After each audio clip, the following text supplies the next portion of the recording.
Assalamualaikum warahmatullahi wabarakatuh. Perkenalkan dengan saya Farhana. Assalamualaikum warahmatullahi wabarakatuh. Perkenalkan, nama saya Suhartono. Akan mempresentasikan materi tentang model-model pengembangan media pembelajaran berbasis ICT di SD atau MI pada mata kuliah pengembangan media dan bahan ajar dengan dosen pengampu kami, Ibu Dr. Hajah Samsul Susilawati, MPD. Pada kajian teori kali ini kita akan membahas dalam 4 poin. Yang pertama yaitu tentang pengertian dari ICT, kemudian yang kedua tentang penerapan dari ICT, yang ketiga tentang perkembangan dari ICT, dan yang terakhir yaitu kesimpulan. Menurut Gagner pada tahun 1992 mengartikan media sebagai berbagai jenis komponen dalam lingkungan siswa yang dapat merangsang siswa untuk belajar. Sedangkan menurut NEA atau National Education Association memberikan batasan media sebagai bentuk-bentuk komunikasi baik yang tercetak, audiovisual, serta peralatannya. Nah, sebagai penyaji dan penyalur pesan, media belajar dalam hal tertentu bisa mewakili guru menyajikan informasi belajar kepada siswa. Jika program media itu didesain dan dikembangkan secara baik, maka fungsi itu akan dapat diperankan oleh media meskipun tanpa keberadaan guru. Nah, adapun contoh media pembelajaran termasuk media tradisional diantaranya papan tulis, buku teks, handout, modul, lembar peraga, LKS, objek nyata, slide OHP, pita video atau film, guru, dan lain sebagainya. Sedangkan media massa bisa terdiri dari koran, majalah, radio, televisi, bioskop, dan lain-lain. Nah, dan media pembelajaran baru berbasis ICT diantaranya komputer, CD, DVD, video interaktif, internet, sistem multimedia, konferensi video, dan sebagainya. Dengan demikian, dapat dipahami bahwa makna dari media pembelajaran yang berbasis ICT adalah komponen sumber belajar yang mengandung materi instruksional di lingkungan siswa yang berbentuk teknologi informasi dan komunikasi, atau istilah lainnya yaitu media ini adalah sarana penyebaran informasi yang berupa perangkat keras, perangkat lunak, sistem jaringan, dan infrastruktur komputer maupun telekomunikasi agar dapat disebar dan diakses secara global. Menurut Sugiarto pada tahun 2008, ICT ini juga bisa disebut dengan TIK. Information and Communication Technology atau ICT adalah payung besar terminologi yang mencakup seluruh peralatan teknis untuk memproses dan menyampaikan informasi. Nah, ICT ini memiliki dua aspek. Yang pertama yaitu teknologi informasi dan yang kedua teknologi komunikasi. Teknologi informasi meliputi segala hal yang berkaitan dengan proses, penggunaan sebagai alat bantu, manipulasi, dan pengelolaan informasi. Sedangkan teknologi komunikasi adalah segala sesuatu yang berkaitan dengan penggunaan alat bantu untuk memproses dan mentransfer data perangkat yang satu ke yang lainnya. ICT digunakan sebagai istilah umum yang mencakup perangkat komunikasi atau aplikasi apapun yang mencakup radio, televisi, telepon, seluler, komputer, laptop, perangkat keras dan lunak, sistem satelit, internet, dan beragamnya. Menurut Shine-in pada tahun 2009, perkembangan pembelajaran yang berbasis ICT adalah menjadikan peserta didik menyukai kegiatan membaca, kegiatan pembelajaran yang bermanfaat, dan yang dikaitkan dengan belajarnya. Sedangkan menurut Kirkgate dan van der Laan pada tahun 2015 memaparkan bahwa ICT dapat mendukung dan meningkatkan pembelajaran atau bahkan mengubah pendidikan secara mendasar, tetapi pembelajaran ICT ini bukan menggantikan pembelajaran yang menggunakan alat lain, namun untuk melengkapi agar dapat membantu anak belajar melalui teknologi. Menurut Wiono pada tahun 2013, perkembangan ICT dalam beberapa dekade terakhir berjalan sangat cepat sejalan dengan perkembangan teknologi telekomunikasi, termasuk jaringan komputer. Nah, penggunaan komputer ini sebagai media pembelajaran yang sangat membantu dalam menyampaikan materi pembelajaran dan memberikan kontribusi yang cukup besar dalam menciptakan pembelajaran yang menarik. Kemajuan teknologi merupakan konsekuensi logis dari perkembangan zaman dan telah mempengaruhi kehidupan manusia dalam berbagai aspek, termasuk aspek pendidikan. ICT ini telah dimanfaatkan sebagai media pembelajaran yang bertujuan untuk menunjang pembelajaran yang interaktif, efektif, dan efisien. Berikutnya yaitu fungsi ICT. Yang pertama, memudahkan seseorang dalam berkomunikasi guna untuk mendapatkan informasi. Yang kedua, menunjang dan meningkatkan kualitas pendidikan.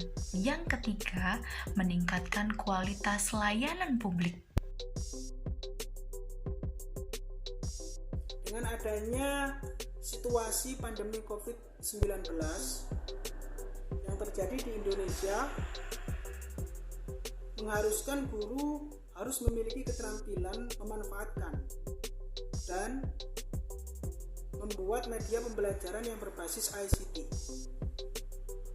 Dikarenakan pembelajaran yang seharusnya dilaksanakan di dalam kelas beralih menjadi pembelajaran jarak jauh atau dapat kita sebut dengan PJJ.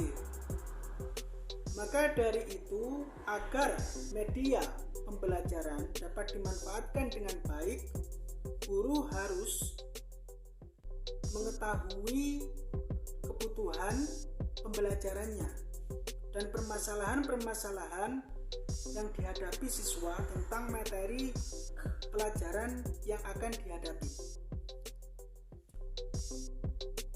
Berikutnya, implementasi tentang teknologi informasi dan komunikasi mengacu terhadap sumber daya manusia, infrastruktur, software, dan hardware.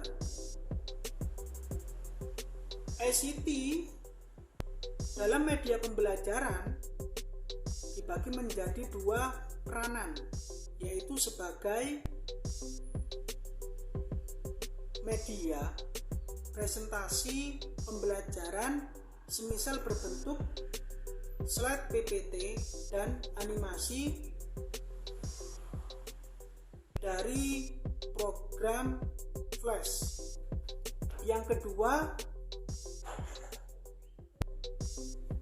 sebagai media pembelajaran mandiri atau e-learning. Manfaat ICT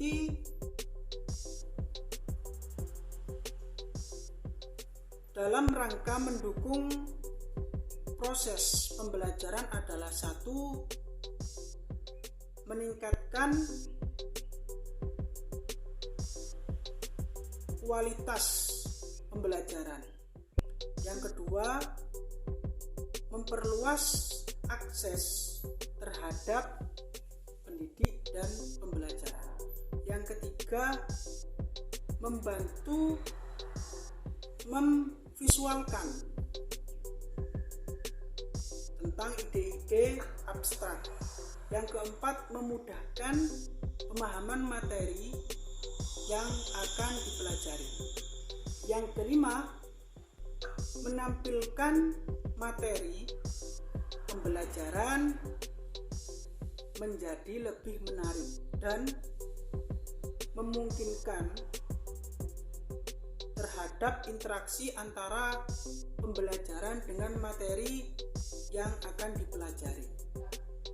ICT terdapat juga hambatan penerapan di dalam pembelajaran media berbasis ICT. Antara lain, satu,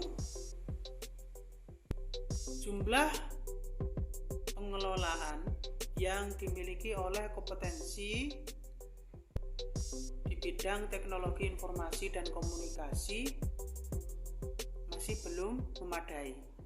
Yang kedua, belum semua sekolah memiliki infrastruktur yang mendukung. Yang ketiga, belum semua sekolah memiliki hardware yang lengkap baik secara kualitas maupun kuantitas, serta software yang original. Yang keempat, di dalam proses pembelajaran kegiatan KBM yang berbasis media teknologi, banyak unsur-unsur yang terlibat di dalamnya, seperti skema berikut. Dari skema yang menggunakan media berbasis ICT, di situ terdapat 5 komponen yang memiliki tugas masing-masing. Dan dari 5 komponen tersebut saling memiliki relevansi dari satu ke yang lain. Yang pertama yaitu dosen atau pendidik. Pendidik di sini bertugas sebagai motivasi, penyampai, dan pembimbing. Yang selanjutnya yaitu mahasiswa. Mahasiswa atau peserta didik di sini merupakan sebuah target atau objek yang harus dicerdaskan otaknya dalam proses belajar atau melalui proses pembelajaran. Yang selanjutnya yaitu ada ilmu. Ilmu adalah sebuah materi yang harus difahami dan dicerna oleh peserta didik atau mahasiswa dengan melalui penyampaian yang dilakukan oleh pendidik atau dosen. Yang selanjutnya ada nilai. Nilai adalah hak sepenuhnya yang dimiliki oleh dosen atau pendidik untuk mengukur kemampuan yang dimiliki oleh peserta didik atau mahasiswa. Yang terakhir yaitu adalah media ICT atau media teknologi yang digunakan sebagai sarana canggih di dalam proses belajar. Menurut Dekiko pada tahun 2009 di dalam karya ilmiahnya Slametu mengemukakan bahwa pengajar harus memiliki 4 fungsi, salah satunya yaitu menggairahkan minat belajar siswa. Di dalam kegiatan rutin yang dilakukan di dalam kelas sehari-hari, pengajar harus berusaha menghindari kegiatan yang bersifat monoton dan membosankan. Selain itu, tidak didominasi di dalam kegiatan belajar dengan monoton ceramah dan pembelajaran yang berpusat pada guru. Di dalam karya ilmiahnya Slametu pada tahun 2009 menyarankan bahwa cara yang dapat memotivasi siswa yaitu dengan menggunakan metode simulasi atau permainan. Hal ini dapat diterapkan di dalam proses belajar. Dengan penggunaan metode kedua tersebut dapat meningkatkan interaksi antara siswa satu dengan siswa yang lain. Selain itu juga dapat memotivasi siswa atau peserta didik dan menyajikan gambaran situasi kehidupan yang sebenarnya atau yang ada di lingkungan. Kesimpulan, media pembelajaran adalah suatu alat yang digunakan dan dibutuhkan untuk proses pembelajaran menjadi lebih menyenangkan dan tidak membosankan. Pada zaman sekarang, ICT memiliki dampak yang sangat signifikan terhadap kehidupan masyarakat umum, lembaga, perkantoran, dan industri. Sekian pemaparan dari kami, kurang lebihnya mohon maaf.